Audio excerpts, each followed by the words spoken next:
a journey through hip hop, and I have some very esteemed guests on the stage with me right now. I got the Pharcyde up here. Give it up for the Pharcyde. I got Mr. X to the Z Xzibit in the middle. And of course, the almighty Dogg Pound Daz and Kurupt is here with me today. Yes, these are architects of the music that we all know and love. Question for you. Who was it that you heard on the West Coast that made you want to pick up a mic? Oh man, Ice Cube. There you go. Ice Cube was, y'all can clap for Ice Cube. You can Somebody say Ice Cube, y'all better start clapping up in this motherfucker. For real, one of the illest ever. Top five. Yeah, I can remember distinctly hearing America's Most Wanted and the production from the Bomb Squad, and the match from there. Public Enemy, first of all, is my favorite group of all time. So being able to y'all can give it up for PE too. I got a letter from the government. Yeah. So hearing that combination was very inspirational. But you have to understand, when we came into the game, my graduating class, as I say, is with the Pharcyde. Like you have to understand the power of the NWA family tree and the influence of that on West Coast music. So we came in right at the tail end of the Death Row Records and Reign, and we were trying to find our own identity at the time. It was an underground scene that was very vibrant. The Pharcyde was, part of that, and they had the Pharcyde Manor, which was fucking phenomenal. And they had the Wascals and all these other guys were coming up underneath us, right? And so I was part of the Alcoholic crew, which was King T, Alcoholics, and then there was this time where we had to find our own identity. So hip hop to us was lyricists. West Coast wasn't known for being the lyricists, right? So we had a very connected, energy with the lyrics and the skill set that was coming out of the East Coast. And we had our own version of that. That's where Razzcast came from. That's where I came from. That's where Freestyle Fellowship came from. Peace, rest in peace. All these this underground scene that really happened during that time was based off the love of the hop, right? I was signed to Loud Records. So I was in New York a lot. I would go to the block. My first time in New York, I took the train to go see Master Ace. Yeah. You know what I'm saying? Like, he couldn't fucking believe it. It was like, nigga, what you doing? I was like, but I love it that much, and I'm still a fan of it. And so that's how I know that, still 2025, still being able to put out music, still doing road trips. Hip hop has become a universal language, and the West Coast has had its own, formulation and growth as well. So I'm just glad to be here and part of it. How in the hell did the Dogg Pound, how did y'all two get together? Because Daz, you're a West Coast dude, right? Yeah. And Kurupt, you're originally from Philly, right? And you do know that. Yes, I know that. Philly spitter. So how did y'all become the Dogg Pound? Well, we was solo artists. I was that nigga Daz. He was Kurupt the Kingpin. We had a house, called the Dogg Pound off of Whitley and Franklin. So we used to go to Solar Records. That's where we recorded, with Babyface, The Whispers, all that good shit, you know what I'm saying? So it was one night, me and Kurupt was getting high, just chilling like this. We looked up in the sky and shit, you know what I'm saying? I'm like, damn, we looked at each other and so we said, you know what? We're gonna call ourselves the Dogg Pound. And hit the joint, bam, and then next day, we did a song for John Singleton, Niggas Don't Give a Fuck, for the soundtrack, and it was history from then on. That was your first record as a Dogg Pound? Niggas Don't Give a Fuck for the soundtrack? The Chronic was already out. Okay. Deep Cover was first, then it was The Chronic. We were solo artists on The Chronic.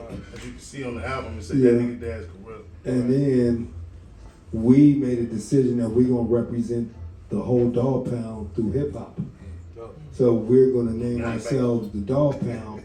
Snoopy loved it, Dr. Dre loved it, Suge loved it. So we was like, you know what, we're gonna keep going. And then John Singleton wanted Snoop on the Poetic Justice soundtrack. But it was Snoop's turn to drop his album, Doggy Style. So back then, you know how record labels was, well, he got his album coming out, he can't be featured on anything, so, but we could give you our new group, the Dogg Pound, and Dogg's on the record. which he was really lying. Because it was Snoop's record, so therefore he was like, okay, cool, anything, as long as Dogg is on it. And that's how we got our opportunity. So Dogg wrote our first single, which was Niggas Don't Give a Fuck. Right. Which is on the John Singleton soundtrack for Poetic Justice. That's when we first ran across Pop. That's when we first met Tupac. Really? Yes, sir. And it's like, He gave us in a back alley, he gave us a laser disc.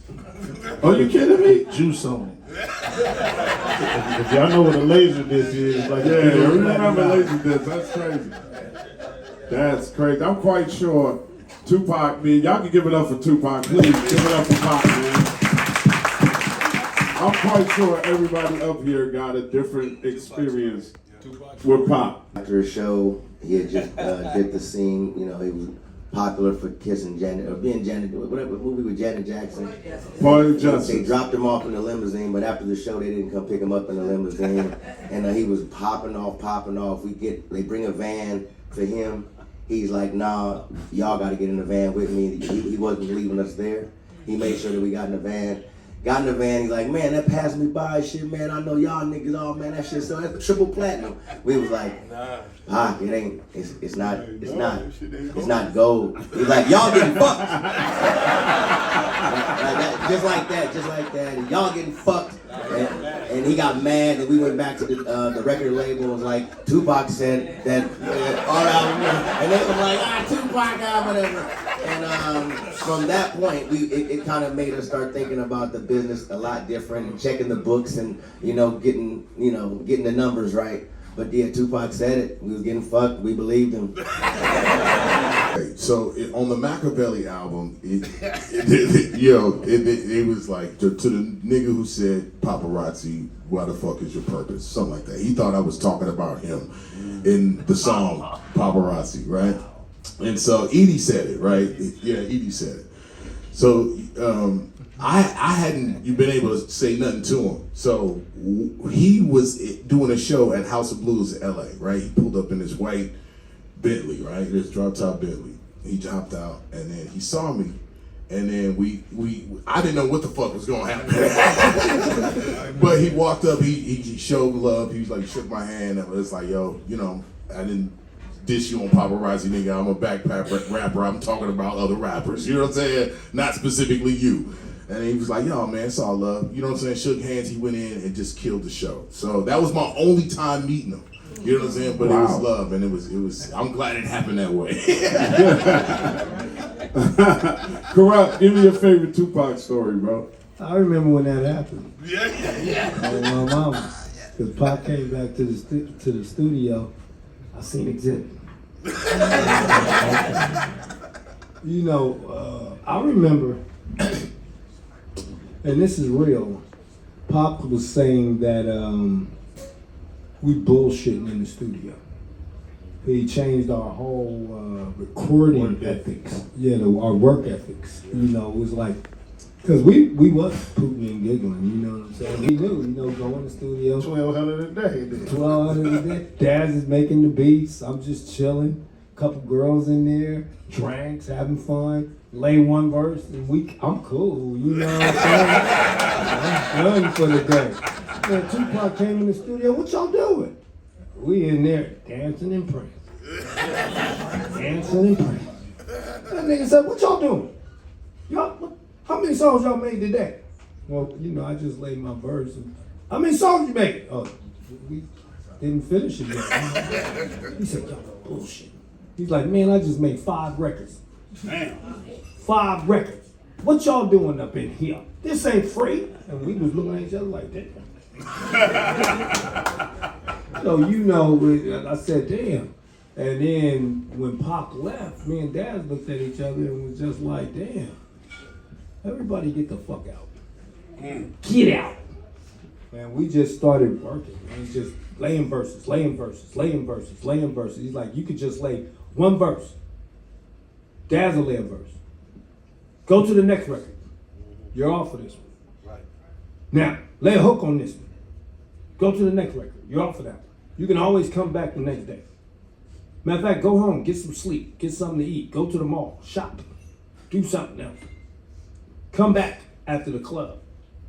You'll make a club record. Because you got all the club, they're gonna come with you home, and now you in the club mode, you can make a club record. You know what I'm saying? He did all of that right there, and he taught us that game. So that's my pocket experience. That's incredible. The education of work ethic. As soon as Tupac got out of jail, he landed in my hands. You know what I'm saying? So we went in and did 5 songs that whole night.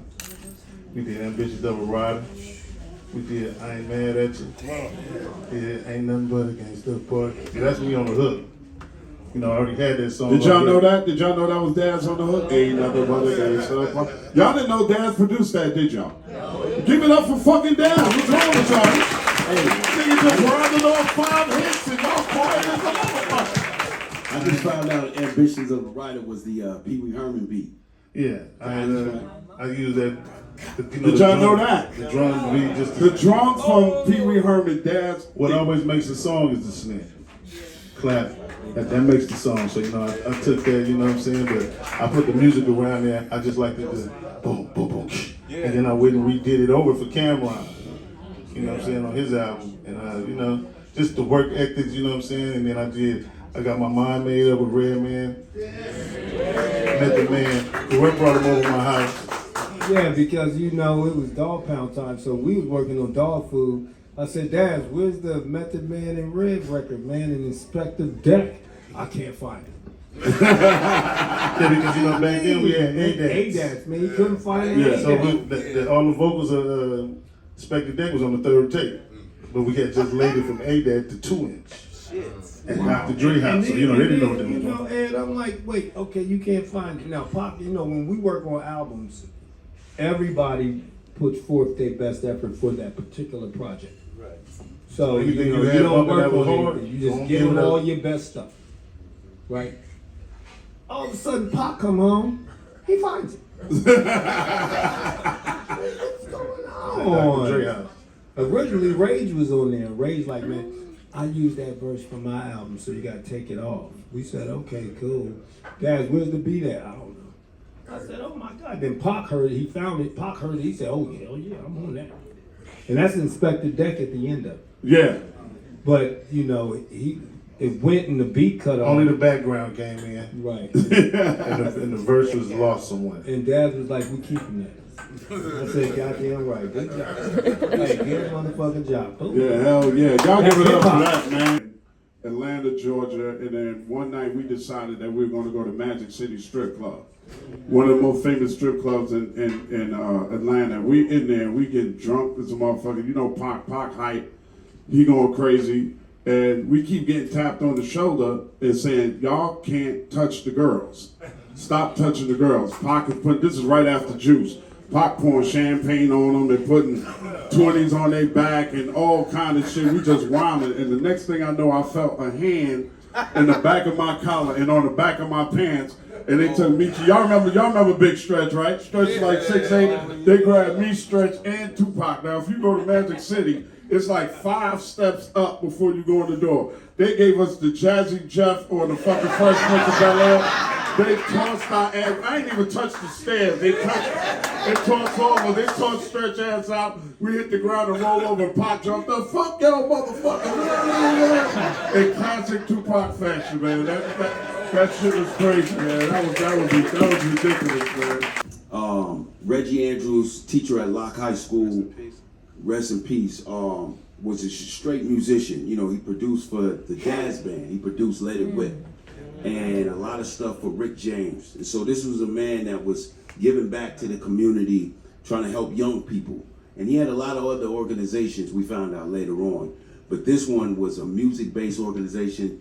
Tyrese, he helped Tyrese, a bunch of people. Patrice Rushen, everybody. You know, because Locke High School in Los Angeles is known for their musicians. And so that's where we all met. And we was all there for pretty much like a year and a half, just getting our skills together. He was teaching us. Sarita Wright, Stevie Wonder's ex-wife who wrote Sign, Seal, Deliver, she was coming by giving us vocal lessons. And this was all of the people that he was introducing us to. So Reggie Andrews was the first person that we ever met that really had connections and knowledge about music. Prior to that, we was just working on Casio machines and just having a dream and listening to K-Day, trying to, didn't know how nothing worked. So when we came to this place, it was a factory, it was a school. And so one day, there was a lot of deals that fell through. He was trying to get his record deals at Interscope when it first started. It was like third stone or some shit. Yeah, a lot of deals fell through because, a lot of things is timing. We wasn't the average rapper. We wasn't like LL Cool J. They didn't know how to market us. So one day, we found his record collection in his garage. And we asked him, could we use it? He said, yeah, go through it. We started going through these records. Pretty much every record, well, really every record that you hear on our first album came from his record collection, including Passing Me By. So we found a sample, Jay Swift. Jay Swift at the time was 17. That's the producer of our first album. He was 17 at Locke High School, prodigy on the piano, but didn't really play hip hop. He was an R&B dude, played New Jack swing. So we was like the hip hop, because we was like, man, we gotta be like De La Soul, and that's what we was telling him. We started finding all of these records, finding all these grooves. So Passing Me By, we found one sample, Quincy Jones, Summer in the City. And then the other sample on the chorus, that's a whole nother record. He didn't want to bring them together. He wanted to make two different beats. It was only two different songs. And so basically we was all in there smoking weed, high, and just collaborating. Weed is a common denominator. Absolutely. And everybody putting their 2 cents in, but everybody's 2 cents was worth $1 million. Cause had one person not said, yo, put those two beats together, so we in there, we hearing the beat. We had the beat going for like 2-3 hours. And then Bromide, Booty Brown, he's the only member that's not with us no more, but he's a cool dude. He was like, yo, I think this should be called Time Keeps on Passing Me By. I was like, yeah, that's cool. And I was, what about She Keeps on Passing Me By? And then from then it was kind of like the thing wrote itself, because we all had a story about her passing me by. So that was kind of like how all of our songs came about. We would start with a chorus, everybody just go in and write their own verse. What is it like laying vocals with the amazing Dr. Dre as a producer? Xzibit, because I heard a little clip of this story before. Yeah. Listen, when you get in the studio with Dre, first of all, it is a honor and a privilege to be there, because you're gonna learn something. Once you stop thinking that you can learn something, then it all goes downhill. I've seen him we called him the guillotine, because that nigga is ruthless in the studio. You know what I'm saying? Like, if he don't vibe with you and you just in there trying to act like you don't want to cooperate or participate, that nigga will turn the music down or get up and leave, and then session over. You know what I'm saying? Like, I've seen it happen. But when you get in there, just be prepared to be pushed. That's the thing. We all good at what we do, or we wouldn't be invited into the room. But when you get in there and understand that he is trying to push you to something that you probably haven't experienced yet, but you got to try it. And if it don't work, you don't have to leave. It don't have to leave the room. But when you do something that is out of your wheelhouse and you learn another thing, that's what makes you a stronger artist. So yeah, a lot of people don't like that, because he will make you fucking do the same line like 400 times. You know what I'm saying? like a gang of times, and he's like, yo, say it like this. Some. Okay. Some. No, I said say some. Okay, all right, some. No, nigga, I said some. And then you start realizing it's not about the way you saying it, it's the tone, it's the register, it's the frequency, it's a small, minute thing that probably you wouldn't even think about, but when you do it that way, it turns out like fucking amazing. You know what I'm saying? I've seen a man walk into the studio and hear a mix and touch 2 buttons and that shit start jumping out the fucking speakers. It's like, what the fuck? So he knows what he's doing, so I trust the process, and it's an honor, like I said, to record with the Dogg. I had more winning with Dr. Dre than failures. Cause you know, one thing with Dr. Dre that I learned is when you go in there, just don't care. Right. And Dr. Dre told me about the one take Jake. And that's when you go in there and you lay it relentlessly, just bust. And Dr. Dre just in the studio, and when you look up and he's out there like, oh, you know you're doing it right. And he just builds you more up. And, oh, you keep going and bam, and he be like, ah, that's it. Backgrounds, no backgrounds. Bam. So, you know, but then there's the times like Xzibit said, man, you know, Dr. Dre, you know, will make you, he did me like that. I know that much. So I was like, yeah, you know, something, boop bop, the boop bop. I did the whole record. He said, cool, I love it. On this one part, Kurupt, right? When you said what, I need you to say what. I said, okay, all right, let's do it. I'm gonna just fix that part. No, do the whole rap over. You can do it. Shit. Wait, but everything was perfect. He's like, no, you can do it better. You can do it. Just do the what and say what. I said, okay, so I do it, and then I hit the what. He said, stop. What? Damn, Dr. Dre. Next thing you know, I'll be honest. I don't know about you, X, but my confidence goes down. It be making me feel like I'm whack. So I'll be like, oh man. Nah, if he like you, he say, don't worry about it. No, don't. No, you good. It's just this one thing. That's how you do it. It's Now just start one from the thing. beginning. Now do the whole thing over. I do it all again. Yeah, oh my God. And you be like, and he'd be like, all right, cool. We just gonna keep that. That's how you know. Oh man, I didn't make it. No, Yeah, we just gonna keep that anyway. So hey, go to that other beat. Oh man, I ain't make it, man. You know what I'm saying? Oh, so wait a minute. So you might not make the record at all? Oh no, he'll turn the whole beat. He'll be like, you know what? Where's that other beat he's working on? Once he do that, Fade us down. That means your verse is not getting on that fucking that record. means that record.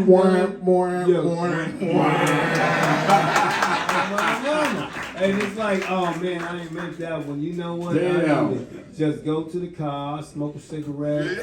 I might just need to get something to eat and go home. Okay, because it's over. You know, Dr. Dre's off of me particularly. Right. I won't Oh, go he ain't fucking with you no more that day at all. Not today. Wow. So it's like, you know, I might as well go home. So it's like, you know, that's how Dr. Dre is. But when you catch him, like when we worked on the first Chronic, first record he gave me was Stranded on Death Row. And then he taught me that in your rap can create the title of the record. I never knew none of that. It was my first record. So I did it, and then at the end of the day, Dr. Dre said, and I ended it, Cell Block 1. And then he made everybody, I like what Kurupt just did. I did it straight through. One take Jake. All right, you see how he ended his? Everybody in there was like that. I was like, dang. Wow. And then he said, the name of the album, the name of this record is Stranded on Death Row. I said, damn.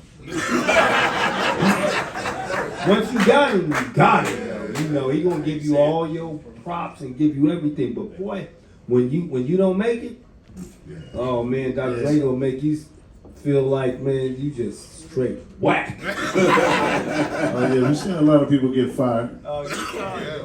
Really? Yeah, you fired, man. You know, quick. You know, I was along with the producer, so I seen a lot of people get fired. Right. You know what I'm saying? From the mic and production. From the mic and from the production? Yeah. Like you just straight out of here. Forget about it. Any record at all that you've ever heard that you was like, damn, I wish I'd have thought of that. That's a great question. Yeah, that's Since Lupe is here, one of your songs, I know leave me alone. But look, for real, I DJ, right? Leave me alone, cuz. Listen, I know. Listen. Y'all give it up for Lupe Fiasco. So look, see right there. Shut the fuck up, Lupe. You don't give me your props, brother. You deserve your props, I'm brother. gonna tell you this because I DJ too. And it's girl, I want to know. Oh, I can't get you out of my head. Listen. Oh, yeah, that shit right there, That fam. gets the party fucking moving. I don't Yes, care it what does. you're saying in that seat over there. That shit is lit. Yeah, I remember my older brother, I used to look at, he had waves. My hair would never wave up, so he had a wave brush and he had a fucking Kango, right? A blue Kango. And when he would leave, I was really young, I would put on that Kango and I would try to brush my hair with his brush and fuck my shit up all the time, right? And so I would take my shirt off and just be trying to, you know, do my radio. You know what I'm saying? LL Cool J. I was just do that shit. He brought home the Raising Hell cassette and he had the LL Cool J cassette and I would just play that shit. And he know when I fuck with his shit because if the tape would never be in the same spot that he stopped it at. And then he could know because you know his little Murrays and shit was fucked up. You know what I'm saying? And my shit was all fucking matted all in my shit. I'm trying to, fuck. He would beat the shit out of me. We would just immediately get angry because you know what I'm saying. Like the Kango was sacred, but I remember trying to emulate LL Cool J and my radio and hearing the clarity of what that was and you know especially Rakim. That's one of the cornerstones of my understanding and love for hip hop, like being attracted to those records. Microphone theme. Yeah, microphone theme. I didn't know it was that simple to make a classic hip hop record. A song that was just so classic, you know, you always gotta have a hook or this or that or this. But microphone theme, Eric B for president, these particular two, I'm like, damn, so all I gotta do is just lay the verse. The DJ can take care of the hook or something like that, and I just lay another verse. All I gotta do is lay verses. That's all. I was a fiend before I became a teen. I'm melting microphones instead of cones of ice cream. What is he talking about? Stop it, man. What is this? And then he goes in and he just kept on going. There's no hook. No hook. There's no hook on that song at all. And that's when I'm like, oh man, why didn't I come up with that? I could have been making records with no hook. I mean, you know, my influences was the producers like Larry Smiff. You know what I'm saying? The dude out Houdini stuff. You know what I'm saying? And For those of y'all that don't know, Larry Smiff was one of the biggest producers. I put him up there with on the GOAT. He's the Dr. Dre at that. Yeah, he's the Dr. Dre at the time. He did Sucker MC, so when you hear him say, yeah, Larry put me inside the Cadillac. He did Freaks at Night. He did all of Houdini shit, Funky Beat, that big sound, that arena sound is what. Yeah, Larry Smiff brought that to the game. You know, and things like that. You know, Larry Smith. You know, Herbie Love Bugs. You know what I'm saying? Marley Marls. You know what I'm saying? Going down south. You know what I'm saying? And the producers down there with the triple time, and you know, going up just the producer because you know. You get 50% of the song. You know what I mean? And then when you do the writing, you get an extra 10 or 15, you know, So, you know, just the producer, because that's what the groundwork was laid at to make the song. And I lived 4 blocks away from Jam Master Jay. So I knew Jay when he had his own DJ group called 2/5 Down, and I was with a DJ group called Master Sounds. And I knew Jay. And I used to rhyme in the park when they bring all the equipment. I used to carry my own mic and rhyme in the park. And when I first heard Running D, I was like, oh yeah, I definitely can make a record because I can rhyme just as good as Running D. But when LL came out, I put the fucking microphone down. I said, I have to find another way into this hip hop shit. Because I was like, ain't no way that this 15-year-old little boy is better than anybody that I've ever heard in my life. When I heard Rock the Bells, LL Cool J is hard as hell, I was like, yo, I can't do that shit. I was never going to make it as a rapper. So thank God for y'all, because I would have fucked hip hop up if I did that. You know, you got Chuck D. What do we want an Eddie D for, man? I'd have been over after my first record. You should have been like, Eddie D, who the fuck is that? Yeah, man. How does it feel to be an OG, bro? Well, it feels good to be an OG because, you know, your music revert back to you. You know, like some people don't get to see 35 years or 30 years. You know, like Tupac and other rappers that died, you know what I'm saying? They don't get to see their music revert back. We get to continue that story and own it and then get the revenue. That's what we're doing. You know, press the line records up. You know what I'm Dad, make saying? sure you put the revenue in there. I feel like I feel like it's an honor. I feel like, you know, the pioneers before us are the torch carriers. And when you grab that motherfucking torch, you better fucking light it up. And that's our attitude about it. When you step on the stage, it's like your first and your last time you're ever gonna do it. And that's how we behave with this shit. You know what I mean? And we pass the torch over to those behind us, hoping that they do, not even hoping that they do the same thing too. You don't even give the torch to the nigga that's not gonna light the shit up. I don't even see you if you don't light it up. I can't even understand the frequency. At least show us the lighters. We're just having this conversation recently, and I think the realization of what we've been able to create and how important it is to us. We had people that, you know, before the streaming era would invest in our careers, not just physically but emotionally. They would have to put on their clothes and leave their homes and go to these record stores and buy our shit and then open it and read it and know who the production was and read the lyrics and understand, have a real understanding. So the connection with us is not the same as a stream. It's not a click. It's not a flyby. It's the buying, getting our music was for free was not an option. You know what I'm saying? Unless you was down to getting the bootlegs and you know what I'm saying? And all that Or shit. taped it off the radio. Yeah. But however it got to us, it was a different type of connection, right? So to be able to come in 2025 and people, you know, say they grew up to my music or they have a certain thing that got them through something. That's what OG means to me. You know, it's not a status.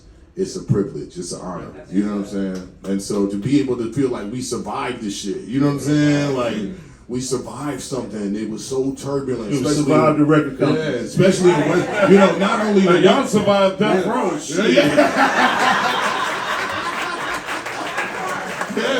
I mean, literally. And now we're back in their hands because Snoop owns Death Row. Absolutely. Give it up for that. Give it up for Snoop that. Dogg. They got big The shit boss back. dog.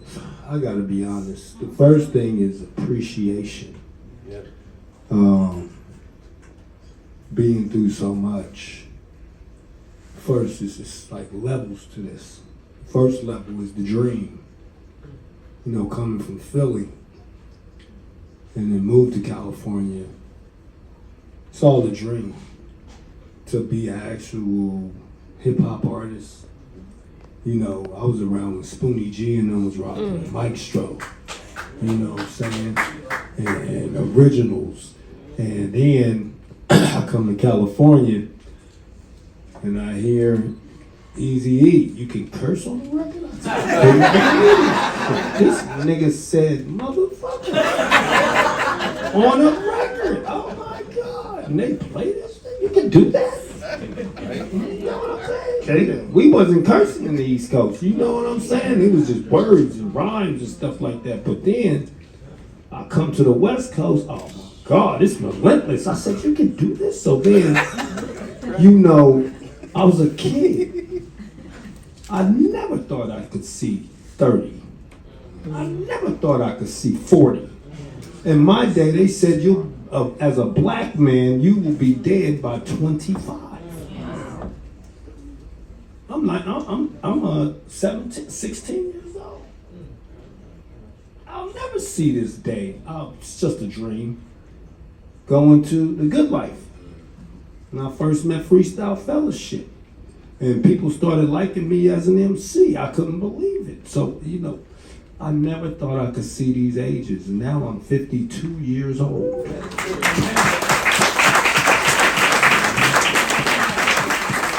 Inshallah, God willing, I'll make it to my birthday in November. Well, I'll be 53 this year. So, you know, appreciation is what I get out of it. Well, I never thought that they would ever consider me to be an OG. I've always been the kid. And when they say I'm old school, okay, we got old school acts, we got the Dogg Pound. I'm like, wow, we made it. Yeah, we fucking made it. We like the OJs around this thing. You know what I'm saying? We is the games. We're trying to go to Vegas and get a residency. You know what I'm saying? Hip hop is crazy because they look at us, they say we getting old. But with rock and roll, they look at they stars and they just support them forever. Oh, they love them. And niggas old than the motherfucker come out in a wheelchair. You know what I'm saying? Us black folk though, we look at hip hop, we say, man, this nigga's old. You know, he used to be or some shit. You know, but then the rock and rollers and the R&B singers, what? You can never say, oh, Gladys Knight, she's played out. Ever. As soon as you hear Midnight to Georgia, Joan, oh, I remember this. You look at your kid and be like, you was made off of this one. Oh, yeah. Right, you know what I'm saying? Well, I'm gonna tell you the truth, you know a lot of children was made off of hip hop too. Yeah, absolutely. Slick Rick, A Teenage Love. There you go. Back in the days to now and still be living is a great thing. You know, it's a great thing just the first to be living. So, you know, every other thing else is just how we do it. You know, I just love making records, you know what I'm saying, to express myself. And, you know, and like I said, hip hop done got easy now. They just hit a button and bam, you know, we go out from 2 inches to 1 inches to cutting, slicing tapes. You know, all that is an experience in your mind, you know what I'm saying? Because them reels cost $250 a piece. Jesus Christ. So you can only put 3 songs on that reel. So, you know, from going back to that, and, you know, it's just appreciation, like I said before. Thank y'all, appreciate it. Because y'all was giving y'all gave opportunities to people. Y'all put people on. Y'all was in those positions. MTV back. Yeah, man. Y'all. Shouts out to you. You know, man, because you shaped careers. You gave people opportunities. You was a part of a big network that really was not into They had no black idea music what they at were all. doing.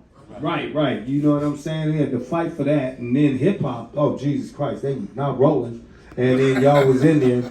And then also Pharcyde watching their career, and then Xzibit watching his career, and then Xzibit comes over with us, and me and Dad surviving Death Row, like you said, you know, because we was a gangbang company, so you know, you had, Oh, that shit was crazy. you know, Oh, that shit was crazy. oh my God, so it's like, you know, That shit was crazy. oh my, you saw it, I saw it. I was in the lobby of the hotel after they had to fight with the kid, with Suge and Pac. And they walked past me, and Pac stopped. He was like, "Yo, what's up?" I was like, "What's good?" And I was like, "What's happening?" And he was like, "Yo, you coming over to Suge's Club tonight?" And I was like, "Yeah." But my mom, I'm like, "Nigga, I'm from the East Coast. I'm not coming the fuck over there in the middle of a war. One of y'all niggas get drunk at the time. Let's beat the East Coast nigga up, man." So, no, I wasn't going over there, man. And then I said, "Yo, man, you know I love you, right?" He said, "I love you too." And that's the last time I saw him alive. Wow. And he walked out with Suge out of there. But to survive Death Row, they deserve a round of applause. Just for surviving the kind of shit that was going on.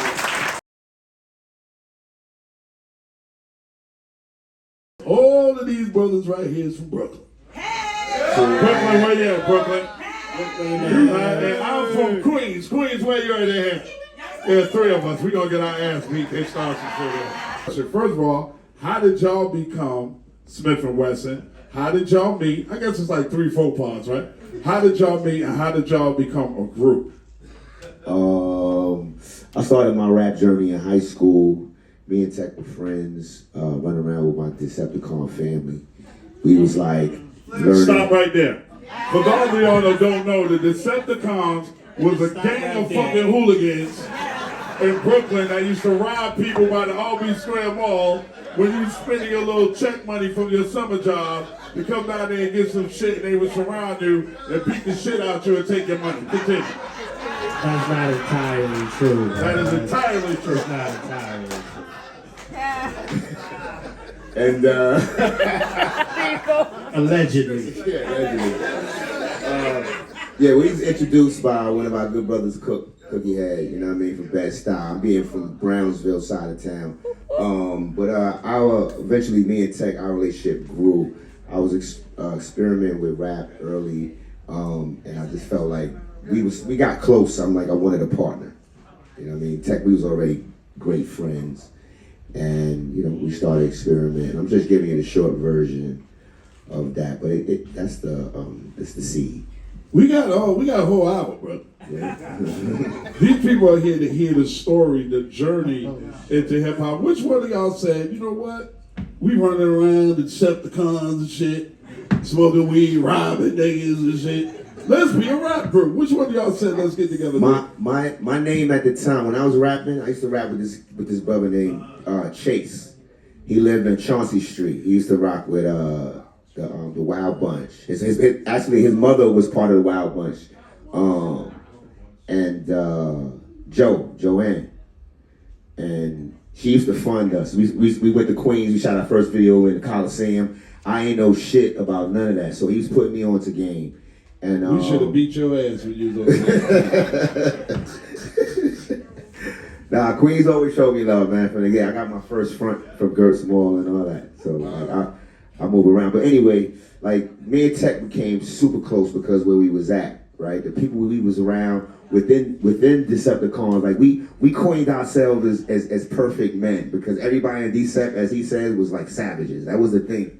The thing was to be savage. Like whoever be the most savage, you know, you was probably one of the top guys, right? But you know, it also is a brotherhood, a sisterhood, a community. We was learning a lot of stuff there, and you know, we learned brotherhood. We learned a lot about, you know, street shit. I grew up in Brownsville, but when I started hanging out with them, I spent a lot of time in Brevoy Project, so it was like a different dynamics for me. But we started calling ourselves Perfect Men, right? And in Decepticons, there's a legion called Power Masters. So we became Power Masters in Decepticons. So Power Masters was PM. So we was like, we perfect men. We not savages. We fight well. We look good. We know how to speak. We know how to carry ourselves. We get busy. So we separated ourselves a little bit from that, and that's how we carried it. And then that came PNC because it was just like a few of us. It was literally like 5 of us that was really like that. Then we lost Rambo. And then that just kind of like catapulted. We being the youngest out of that clique, we was on that. But I was like the first guy. Like I was on my name was Man of Steel, MOST. We flipped that to Major Organized Sound Troopers, and that became Boot Camp Clik. So we was always like refining it. The brothers was always added on. Rock was in the picture early. You know what I mean? So, but Tech, me and him we was made to be partners. You know what I mean? When I first met Rock, he was the only guy. Tech wasn't rapping when I met him. But I'm like, in my heart and spirit, I felt like it was supposed to be like that. So I guess, yeah, I planted that seed. God planted the seed in me, and I just followed through. Feel me? I started rapping after Steele wrote my first rap verse ever for me. Because damn, what year did Onyx come out? What year did that come 91? Out? That was 91. All right, so we was still running around in high school. We ain't even graduated yet. I know there'd be a lot of people say, I started rapping at 6 and 7 and 12 years old, but nah, I always thought my voice was funny, so they always said I was, you know, the funny looking dark skinned one with the high pitched voice like Mike Tyson. So my journey into hip hop was more of a school of hard knocks, you know, allegedly doing what you was talking about the other time. But you know, after he wrote my first verse, because we went to high school with a bunch of MCs that's in the game. We went to high school with Tropical from Sticky Fingers from Onyx. We went to school with Craig G from Juice Crew. Rest in peace, Gemini, the gifted one, went to our high school. Maxwell, a singer, went to our high school, and this was back in these days, right? Graphics, communicating, and printing. This was a specialized high school that you had to take a test to get into. Because when we started high school, it wasn't none of the zone and shit. You can live in Brooklyn and go all the way to Queens, Staten Island, whatever you wanted to. And for me, that was the main part of making that decision of wanting to spread out and get out of Brooklyn. And once I got into out of all the schools in fucking the school district, we both picked the headquarters for one of the biggest gangs of hooligans. For one of the biggest brotherhoods in the city. Yeah, that's one of the biggest families in the city. Y'all know what the Decepticons was. Come on now, stop that. Stop that. Buckshot, tell me about your journey into hip hop, brother. How you start when you picked up the mic? I wanted to order that. Man, I am so much. It's hard to put that in 5 minutes, man. It's You got time? We got an hour. You know, well, like Smokey said, believe it or not, I had a real fast but impactful journey. I would say, because I started, me and my boy Mighty Real, we started like rhyming and maybe 80 something, maybe 87 or something like that. But I was freestyling a little bit, and I'll never forget this conversation me and him had. It was like an argument, and in the hallway, the projects, and I was saying a demo is a short for demonstration of your stuff, and he's like, that's not what a demo means. And he's trying to tell me, a demo just means a part of your music. I'm like, it means the same thing. We're saying the same thing. But at that point, I knew that, because I made a demo. And when I made the demo, it was called Brother. That was the name of the first record that I ever wrote a rhyme. And the rhyme was like, brother steps into a party, 45 on the side and a bottle of Bacardi. Everything looking smooth and right. All of a sudden, brother gets into a fight. That was definitely what, 88 you said? Yeah, something like that, yeah. I'll never forget that rhyme ever, because that inspiration was a part of what I call my flow. So I was a dancer, and I grew up a dancer because my uncle was a dancer in the Juicy Fruit video, in the M2 video. And I always saw that, and I always got inspired by that, and said, one day I'm going to be on screen. And once again, during the 80s, like he said, it was just a lot of chaos going on, a lot of chaos. And I always was kind of a business-minded person, you know what I'm saying? So I linked up with my man, 5FT, who was a dancer, an African dancer. And me and 5FT started dancing together. And we was in the center one day, and we was dancing, and we kept dancing, and I said, yo, what are we dancing to? And he said, that's my man, Beats. And I said, what? Your man make beats? And he said, yeah, my man from high school. This is his beats he's making. And I said, what are you talking about? We gotta meet him. I said, how do we meet him? He said, that's my man, Evil D. So 5 brought me to meet E, and brought me to his crib. And when I got to his crib, rest in peace to his mom's. Your mom told me not to steal nothing. That's right. Oh my God. She put a cherry on you? Yes, she did. Yep. His mom was no joke. She knew a street kid was coming in the crib. She like, oh hell no. What this boy doing it? But me and Evil D eventually and 5FT created Black Moon, and from Black Moon we ran into Chuck Chill Out. We got a record deal with Chuck Chill Out, and got on Nervous Records, and from there it was his history, because we always was running with these brothers in that sense. I want to let everybody know this right now. This is probably the first time they ever heard this. He said MOST. Okay, he can say that real smooth. Well, my sister is in the back somewhere. I don't know where she's at. Sister Tracy. Now, my sister is the person who introduced me to Steele in the family, because my sister was a dancer for Steele, and my sister called me up one day and said, I need to dance real quick. And I said, okay, cool, I'm on my way. And me and my sister, we danced for Steele, and from then we all became family in the boot camp to me. Now, was you Buckshot when you was dancing? Where did Buckshot come from? I was Buckshot, the mighty scientist. We are so glad you dropped that scientist shit. That shit is super corny. It was also KB1 and KB2, right? We was, as dancers, we was KB1 and KB2 because of our governments. We have the same, me and 5 have the same, like, similar governments with our names. So I was KB2 because 5 was a little bit older than me. But at the time when I came out with I said, I'm gonna start rhyming. You know, that's when I came up. But I was always into science and a smart ass or whatever the hell. So that's when I called myself that. But obviously, as we got the record deal, I had to get that dropped. Yeah. Tell me about your journey into hip hop and when you met that Buckshot KB2 nigga sitting next to you. My older brother, Mr. Wall, introduced me to hip hop. He would come home from hanging out with his peoples and he would always have these cassettes of park jams. And he would be playing these cassettes and I'm just sitting there listening to him like, yo, what is this? Like, this is crazy.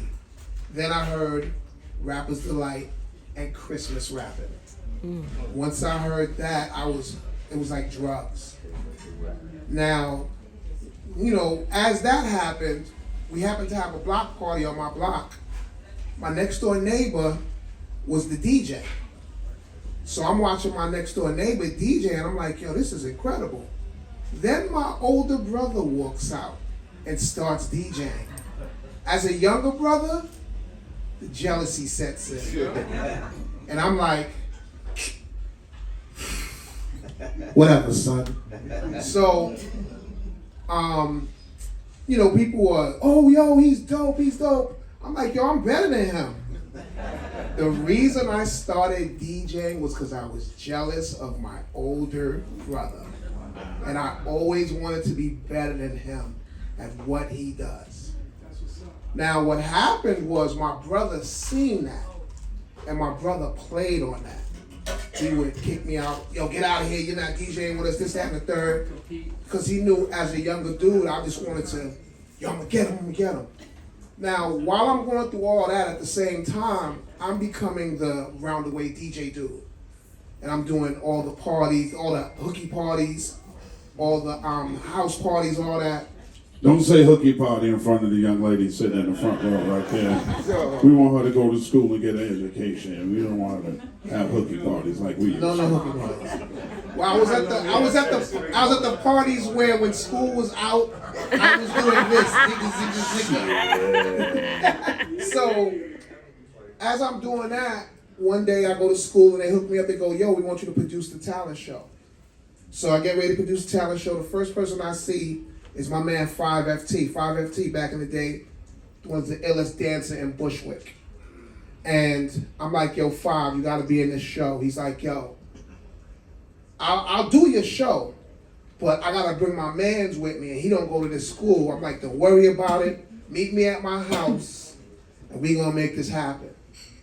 Buckshot comes to my house, walks in my house, looks around and goes, yo, you got a lot of records.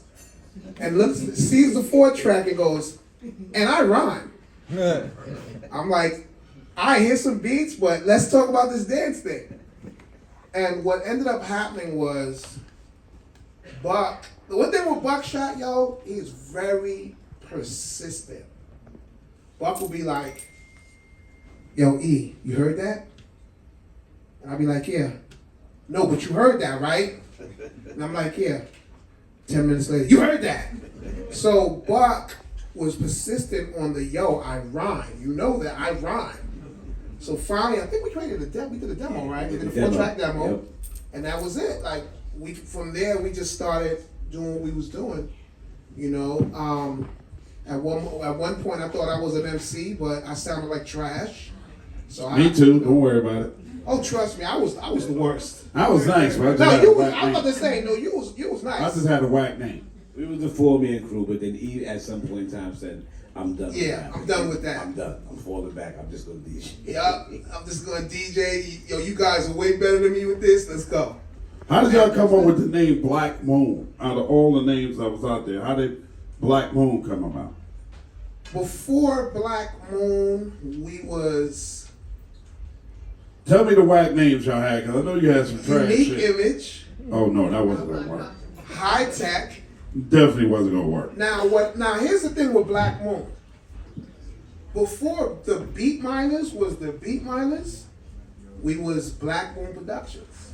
Oh. And my brother, one day, my brother had an MC, and the dude name was DEA. And like my brother worked at the music factory in Jamaica, Queens. Yes, he did. Q-Tip. Yeah, that's where my brother met this man right here. Absolutely. And When people used to actually go in and buy records, yeah, there was a record store in Queens on the avenue, and his brother Walt worked in that record store. That's how I met him. now my brother, he had an MC, and you know, me and my brother would go record shop. We'd go beat shopping. We would go to this spot in East New York. It was a dirty spot. We would come back home looking like we did construction. So my brother's MC said, yo, I want to make a record about y'all called The Beat Miners. Because y'all look like coal miners, but y'all mining for beats. And when he said that, my brother was like, yo, that's going to be the name of the group. And I think Buck was there at the time. And Buck said, yo, E, let's take that name. And that's how the Black Moon name happened. Yep, that's exactly how. I was running around with the name Steele. That's the name Steele. I got that from DCEP. I got that from my guy Minnesota. My name is Steel Punch, right? So I took the punch off. The man is Steel. That's corny to me. And I'm running with these guys already. Rock is in the picture. Tech is in the picture. Tech wasn't rapping really like that, but we all was the troopers. We all was soldiers. So the pseudonym for MOST was the Major Organized Sound Troopers. That's a little corny too. So it's like a process of elimination, you know, and then building with the guys and sitting with the guys. Ultimately, you come up with this, what it is, which is a boot camp. Because we get to the training part and we're like, this is what we're going through. Right. And yeah. And Smokey board in the uniform aspect of it. Right. You know what I'm Oh, saying? the boot camp club. Yeah, because again, you gotta remember, I said baggy black jeans, knapsack, and my people. Right. And I said $100 sneakers. I wasn't wearing boots at the time, so I was following behind them. Because then y'all had problems using the name Smiff and Wessun because of the gun company? Yeah, they sent the cease and desist letters. I sent like 185 pages booklet of cease and desist letters to everybody, the Priority at one time. Sent it to Duck Down. Any magazines that was publishing our picture, like the Source and Vibe, they were sending cease and desist letters. So we had to fight through that, and Cocoa Bees came from, we just used to smoke so much chocolate weed that it was like that was the thing back then. You had Tyson, you had the chocolate, you had skunk, and then just like cannabis progressed now to where we at. Yeah. That's how you go through these shitty names and you come up to who defines you, what you are. And that's how Cocoa Brothers came up. Yes, sir. What do you guys think is the biggest lesson that you learned as an artist from the time that you were not signed to the time that you signed a record deal? What is the biggest lesson you think you learned? For me, basically, it's not just one lesson. It's a fucking booklet of lessons that you have to learn to navigate, to keep your sanity and your circle tight to get through this. It's so much weirdos and fakeness in this industry and politics, just like everyday life and whatever it is through your 9 to 5. You just have to really have a strong foundation with family, like we got boot camp, when it all starts in the home with the parents, and believe in a higher power for the Most High, and that's how we rock with it. Yeah, and for us, we didn't come into this game going, yo, we gonna get this bag. You know, we living where we was living at. We was already immersed in the hip hop culture. It was surrounded by crack and watching families be destroyed by that. And we found a creative outlet. You know, my uncle is 1 year older than me. When my album dropped, he went to prison. You know what I'm saying? Like, I'm celebrating 30 years of my album being out, and he coming home from 30 years in prison. You know what I'm saying? It's like we found an outlet to talk about what was going on, and it brought us here. So, like, that's our journey. So, I mean, within that lesson, like, we've received so many lessons. Like, our first attorney was the same attorney for our record label.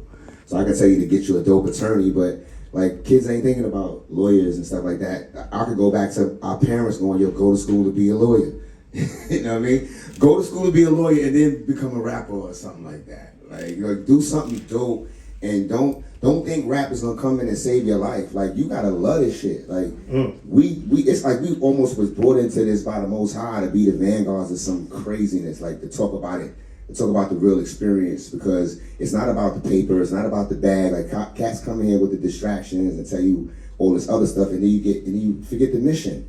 You know what I'm saying? But rap took us so far. Like, we lost so many people, but it's still carrying us across so many different thresholds to be able to communicate and be able to make money, not just by rapping. We didn't know that at first, right? We used to tell some of my brothers, like, all the bros around us thought we made it, so they wanted to rap. We're like, nah, that's not how it's going, fam. We need people to do different things. It's different positions in this game that we can, and within that, we had to learn that. We had, whatever the journey is, stay on your path, don't forget your mission, and you gonna get it. You know what I mean? Wow. Oh man, I've done records with De La, Tribe, Eminem, Busta, of course Boot Camp. It's a long list. Remix work for D'Angelo, Mark Morris. Rest in peace, D'Angelo. Let me get a nice round of applause for D'Angelo, man. I've done a lot of work, man. And you know, it's funny because when you talk about it, you forget. You know, I'm Pharoah Monch, the Roots, or of course the Roots. It's just so many. That beat is so That was how many hard, MCs. son. That was how many MCs. Yeah, that's how many MCs must get that. Tell me about, did you do that one too? Walt did that. Walt did that. But you did, I'm lying and tell people I did. Who got the, yeah, shit, why not? Walt ain't here, lie on it. Now, who got the props? What happened was, my brother, here's the thing, with the Enter the Stage, I was stealing records from my brother's room to make beats. Cause my brother had mad sample records. He would go to work, me, Buck and Five would go in, and put everything back by the time he gets back home. So my brother had these records, and I'm listening to him. I'm like, yo, this is sound ill.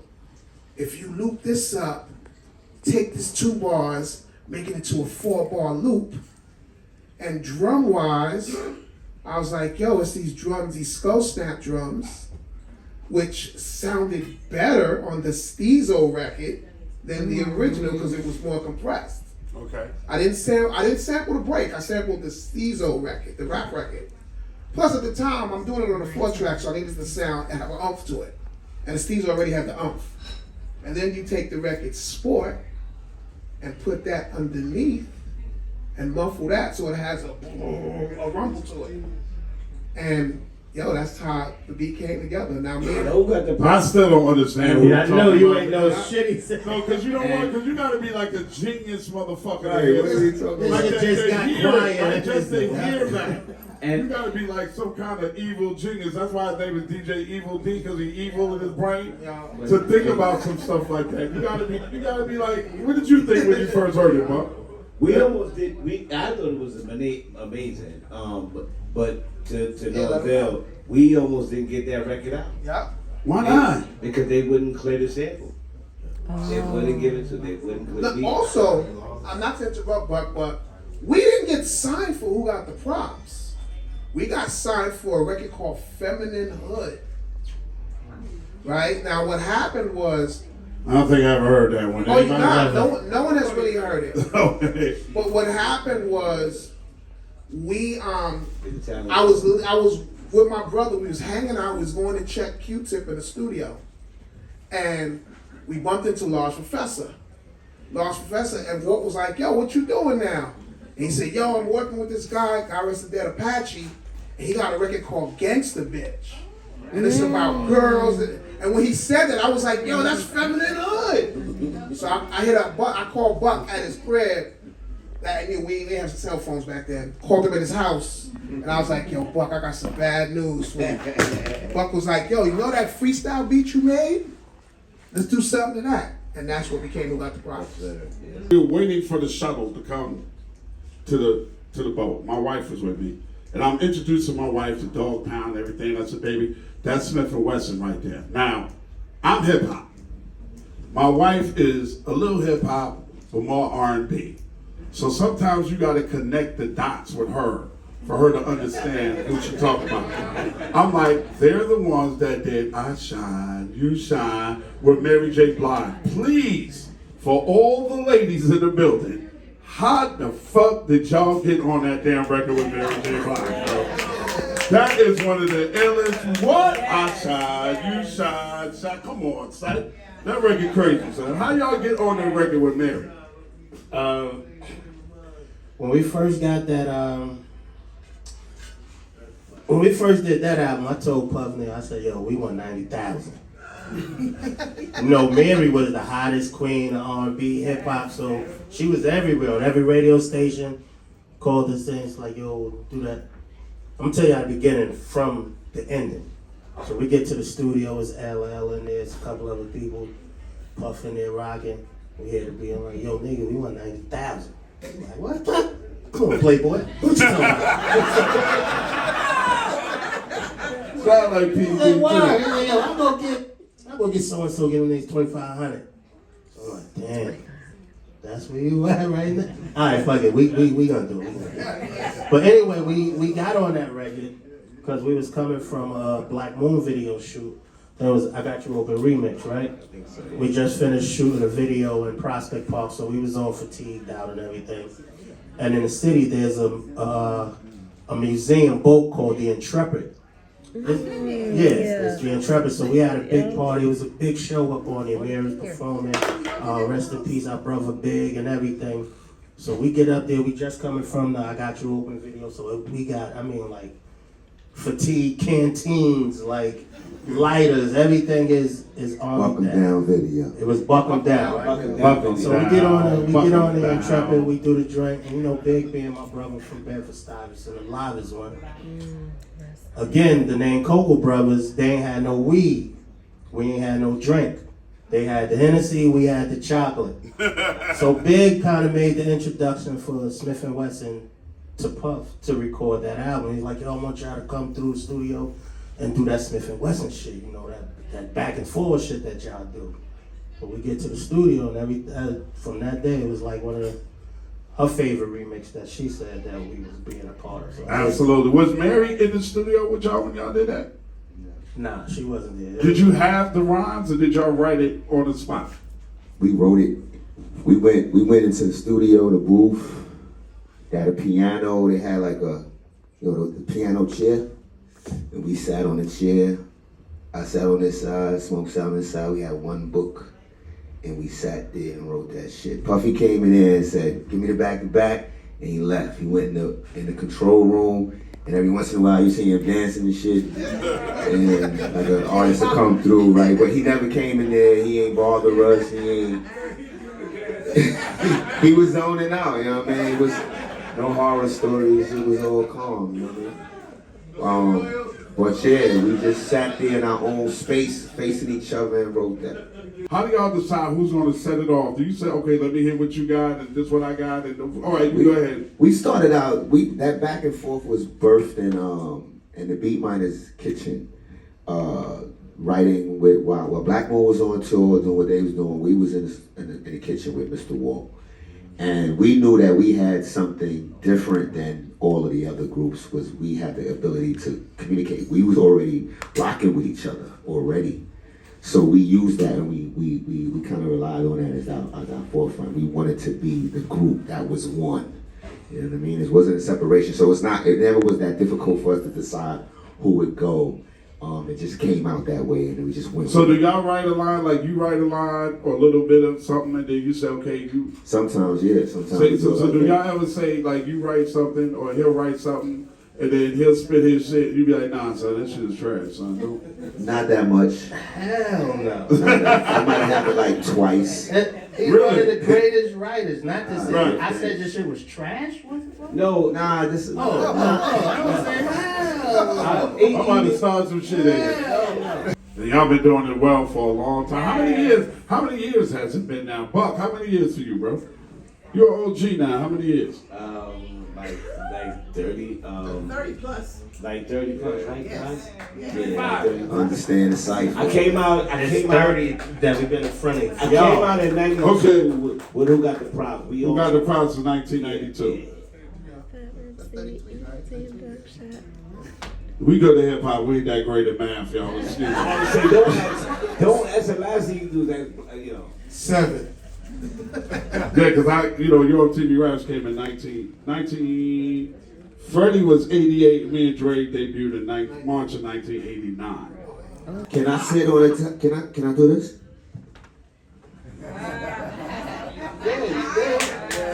Just don't flip over.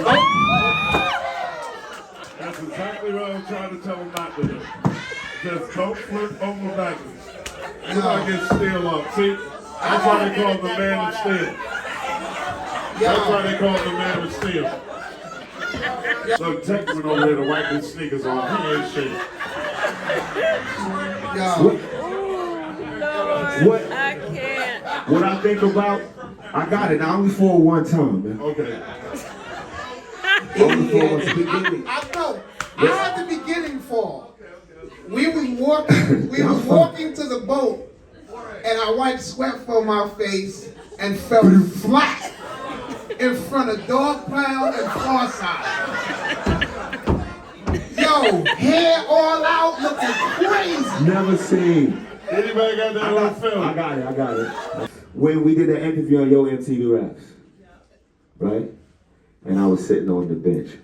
I don't remember the question you asked me, but I look at that interview and I'm like, I think I had the stupidest answer.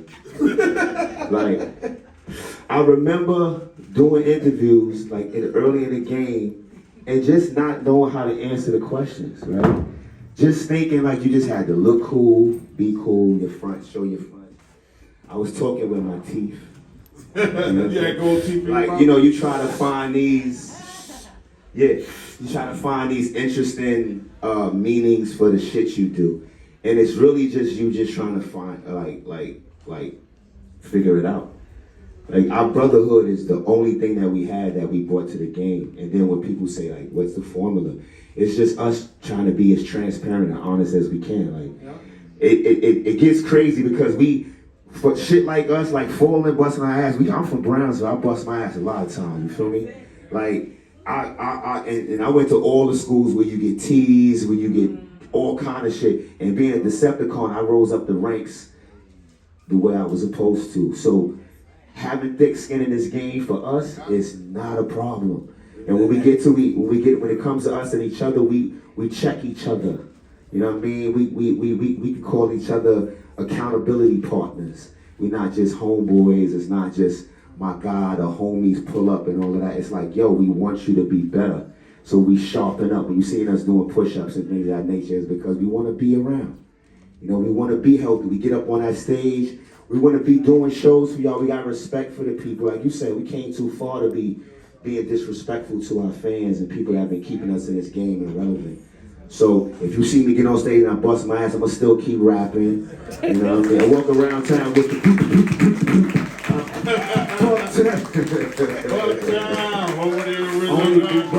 But I'm glad that we could come here. I was so excited to come here and talk to you, bro, because a lot of, we lost so many people. And it's important for us to be able to come. Like, we used to have How Can I Be Downs, and we used to, like, there are no talk shows like Yo MTV Rap, if I call it a talk show. There are no spaces like that. And we got to deal with all these vloggers and all these guys who think they, like, these big wigs, and then they're the celebrities, and then it's this pay. It's crazy now. So to sit here with greatness, we created this. This is our seat. This is our house. That's one of the flowers, y'all. What up? That's it. And one of the greatest things about being an artist is you don't reach for what everybody else is doing. You stick to your art. You make sure that your art is what people are going to accept. Like, you don't do art just to be super popular, because one thing that we always want to get to people's head is popular is not always the best shit. It's not. There's a lot of dope ass MCs out there, and if you have to look for them and search for them, find them and support them. And when they put shit out, find it and support it. It ain't gonna be in the top 40 of your local radio station with the rest of some of that horrible rap whose names I won't mention right now on the stage. But if they put a project out, L is gonna play it on Rock the Bells radio. So y'all download. Shout out to the DJ who discovered Black Moon. Yes, so we did a talent show one day, And we had one song to do, and Maria Davis, a good friend of mine, she said, I'm sorry, I can't do the song. We gotta close the club. But I said, please, you gotta let us do the song. So we wound up doing the song. We got off the stage, and we were so pissed. We thought everything was just bad, and we kept walking up the block, and we all wore backpacks on every day at that time. And we just hear a voice going, knapsacks. Yo, knapsacks! And I said, did I hear that? And he goes, yo, knapsacks! So we turn around, and I see his Chuck chill out. I'm like, what the hell? That ain't our name. And he's like, yo, come here. And we go over, and he's like, yo, y'all want a record deal? And we looked at each other and was like, fucking hell yeah. And he was like, meet me at Nervous Records on Monday. We met him on Monday, and we left out of there with a record deal. He still talk like that. He still talk like that. Wait till I sit down with Chuck. He still talks like that. So, his history is so incredible. Where were y'all when you first heard your song on the radio? And what radio station was it? I mean, for us, it was, I can't really remember specifically, but like again, we was following in the footsteps of Black Moon, right? So 9 times out of 10, it would be somewhere where they was, either performing, like How Can I Be Down was big for us, Jack the Rapper was big for us. And, I don't know, I think we wasn't even checking for when it came on. It's like that. We just knew the mission was it was happening. We had to stay consistent. So yeah, I think the first time I heard Bucktown, we was living in Canarsie on Glenwood. And I think it was Red Alert rocking. That's when Wow. the DJs used to really break records. Yeah, because Red Alert did not like your record. He would not play. Now, I'm telling you, when I was in the group, I took Red Alert like 10 records. He never played near one of them. I was like, hey, Red Alert did not like that shit. Back to the drawing board. Promise you. I love Red Alert.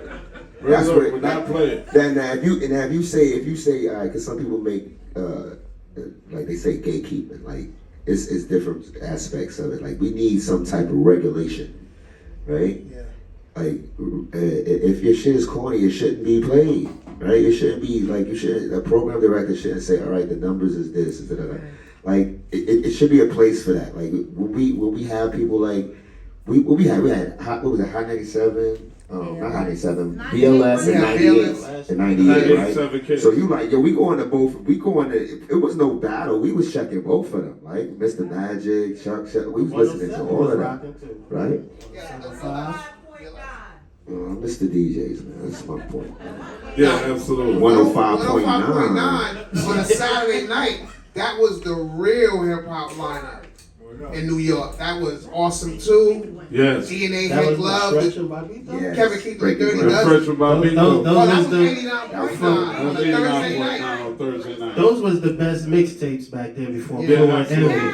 Those was the mixtapes. That was high school. You put the Scotch tape over each corner and just press record and go to sleep, and you wake up Monday with some new music you never heard before. Yo, Stretch and Bob, I used to record them on VCR tape. Their show was 6 hours long. So I set the VCR, just do what I gotta do, listen to it during the day, next day. If somebody asks y'all, growing up in the 90s, what is must-have gear as far as clothes if you were from Brooklyn? Fatigues and Timbs. And Carhartt. Carhartt was more like Queens. Carhartt came more from Queens back then. I was rocking that. But you know babe, what? you hear him trying to disrespect us, babe? We was fucking the Carhartt up, though. We was messing with Carhartt. Those boys is killing Carhartt. Everybody think me and my brother from Queens anyway. So. Y'all close to Queens. Lost Boys was rocking Carhartt. We was rocking Carhartt heavy.